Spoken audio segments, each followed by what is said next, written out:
During his rule, Israel had grown 10 times larger than King Saul's kingdom. Israel telah 10 kali lebih besar dari kerajaan Saul dan King Saul's kingdom. But now he could not rule any longer. Tetapi sekarang dia tidak lagi memerintah lebih lama lagi. Anak kami, perhatikan ya kata-katanya. David was old. Daud sudah tua, and tired, dan letih dan lelah, and sick dan sakit-sakitan. His life on earth was nearing its end. Hidupnya di dunia ini tidak akan lama lagi. One of David's many sons, seorang dari beberapa putra Daud, Adonijah, yang bernama Adonijah, told the people of Israel he would now be king. Berkata kepada orang-orang Israel bahwa sekarang dia akan menjadi raja. Although his name means my Lord is God, meskipun nama Adonijah artinya adalah Tuhanku adalah Tuhan, itu artinya my Lord. Lord itu kan Tuhan, God itu Tuhan. My Lord is God. Tuhanku adalah Tuhan. Kalau di dalam bahasa Ibrani, Tuhan yang di sini yang God itu disebut itu Yahweh, YHWH. Sesuatu kata, sesuatu nama yang tidak boleh disebutkan. Itu kalau dalam kitab Ibrani, kitab orang-orang Yahudi. Itu makanya ketika mereka menemukan nama Tuhan itu, mereka tidak mengucapkannya, diganti menjadi kata Tuhan. Tetapi di dalam bahasa Batak, Tuhan Jehovah, ini kan Jehovah dari Imai. Jadi my Lord is God. Alkitab juga tidak pernah mengatakan Yehuwa atau Jehovah. Pasti diganti menjadi kata Tuhan. Boleh kamu di Alkitab kata Tuhan huruf besar sendiri, tetapi tidak diterjemahkan dengan kata YHWH atau Yahweh. Nah, bodoh Arab kita nampola masalah maltofoni. Although his name means my Lord is God, meskipun namanya berarti Tuhanku adalah Tuhan, Adonijah was not a good man. Adonijah bukanlah seorang pria yang baik. He tried to steal the throne. Dia mencoba untuk mencuri mahkota, mencuri kerajaan. Knowing David was too weak to resist him. Mengetahui bahwa Daud terlalu lemah untuk melawannya. Padahal si Adonijah ini anak si Daud. But God had other plans.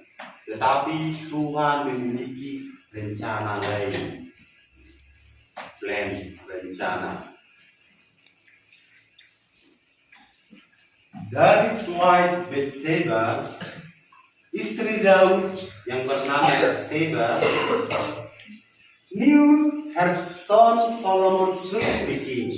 Mengetahui bahwa putranya akan menjadi seorang raja. She told David about Adonijah's plans. Dia mengasih tahu kepada Daud tentang rencana si Adonijah. Daud kan udah sakit-sakitan di tempat tidurnya, jadi tidak tahu apa yang sedang terjadi. Jadi dia tahu dari para menteri-menterinya, dari istrinya. Seperti ini juga. Dari si Bathsheba tahu kalau si Adonijah berencana untuk menjadi raja. Sick as he was, meskipun dia sedang sakit, David gathered his leaders together. David mengumpulkan seluruh pemimpin-pemimpin Israel and publicly made Solomon king of kings. Dan mengumumkan bahwa Salomo akan menjadi raja. Solomon had no more trouble with Adonia. Salomo tidak lagi memiliki masalah dengan Adonia. Kenapa? Because the people of Israel believe David. Karena orang-orang Israel lebih mempercayai Daud daripada si Adonia. Kan si Adonia mau mengumumkan tadi mau menjadi raja kan? Tetapi orang-orang Israel lebih mempercayai perkataan Daud tadi. Kemudian David told them Solomon was the one God had chosen to be their king. Daud mengatakan bahwa Salomo adalah orang yang dipilih raja yang dipilih Tuhan untuk menjadi raja.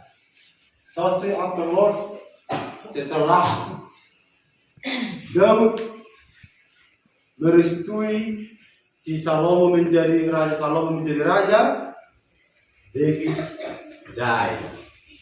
David pun meninggal dunia. Berarti usai sudah kerajaannya si Daud. Tetapi before David died, sebelum Daud meninggal, he talked to Solomon about obeying God and being a good king. Sebelum Daud meninggal, dia berbicara kepada Salomo tentang harus mempercayai, mematuhi, obey itu mematuhi Tuhan dan menjadi raja yang baik. Dia memberi nasihat kepada Salomo, patuh kepada Tuhan dan percaya kepada Tuhan dan menjadi raja yang baik.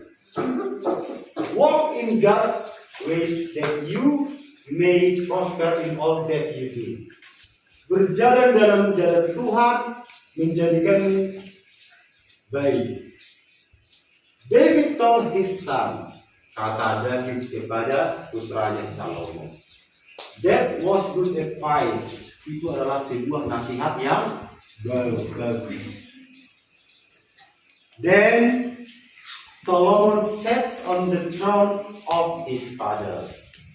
Throne itu mahkota, ya, atau kerajaan. Kemudian Salomo duduk di singgasana ayahnya.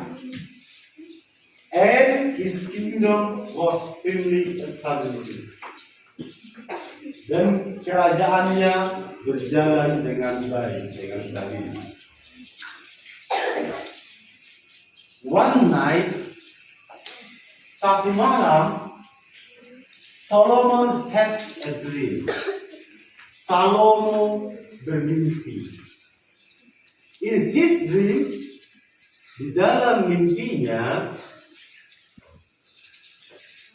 God appeared to him and said, Tuhan hadir kepadanya dan berkata, ask, mintalah. What shall I give you? Mintalah, apa yang harus kuberikan kepadanya? Tuhan berkata seperti itu kepada Salomo. What would you have asked for? Apa yang paling kau inginkan? Kata Tuhan. Oke, sebentar dulu.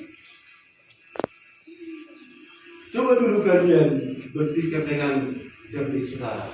Apalah yang paling kalian inginkan hari ini dalam hidup kalian? Siapa yang begitu? Oh, si Iwan. Apalah yang kau inginkan dalam hidup ini, Iwan?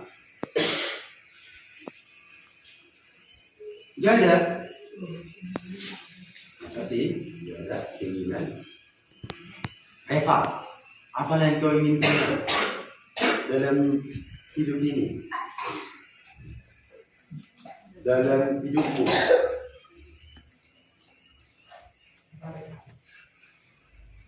Apa yang paling kau inginkan? sekarang.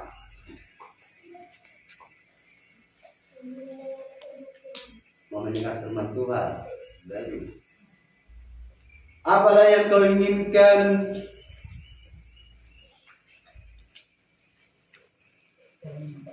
Apa? Herman? Oh, nah, bagi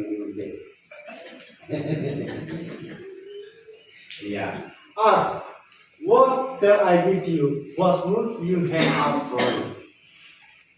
Mintalah, aku akan memberikan kepadamu apa saja yang kamu minta. Ya, dari kamu iklan di TV, tiba-tiba Roji, choose. Beri kau satu permintaan, monggo, katanya kan? Dia minta apa?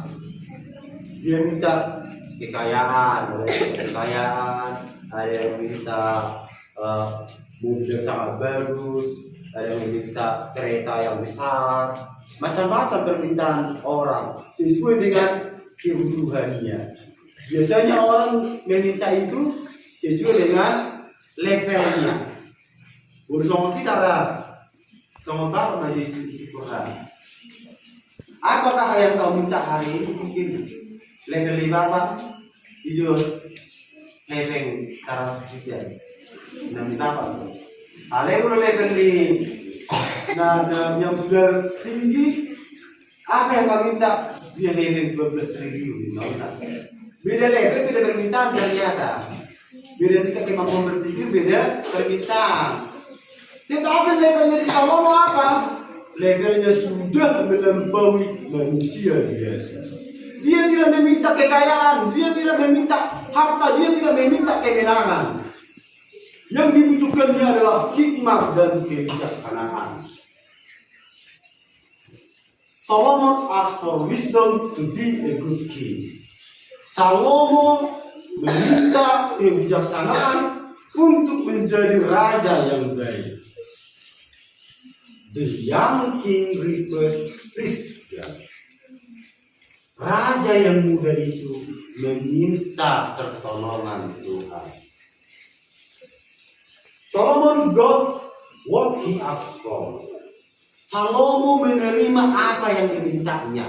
Jadi kan dia meminta hikmat dan kebijaksanaan. Salomo menerima itu.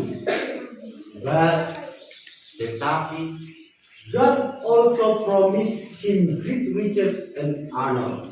Tetapi Tuhan juga berjanji akan memberikan dia kekayaan yang besar dan kehormatan. Jadi Tuhan memberikan lebih dari apa yang dia minta. Kenapa? Karena Tuhan sangat senang terhadap Salomo. Salomo tidak meminta untuk dirinya sendiri. Dia tidak mementingkan dirinya, dia mementingkan orang-orang banyak. Makanya dia meminta hikmat dan kebijaksanaan. Kalau untuk dirinya sendirinya, kenapa dia tidak meminta kekuatan atau meminta bala tentara yang sangat besar supaya bisa mengalahkan musuh-musuh di sekitar kerajaannya? Itu kan zaman kerajaan kan? Di situ waktu itu dulu masing-masing kerajaan selalu berperang. Tetapi dia meminta hikmat dan kebijaksanaan. Apa hikmat dan kebijaksanaan Raja Salomo?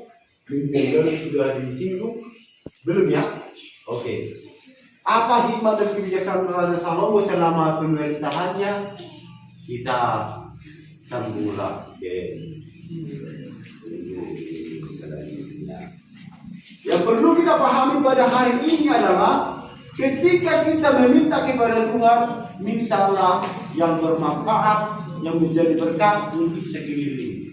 Jangan minta hanya untuk kepentingan diri sendiri, agar hal-hal lainnya juga diberikan Tuhan kepada kita.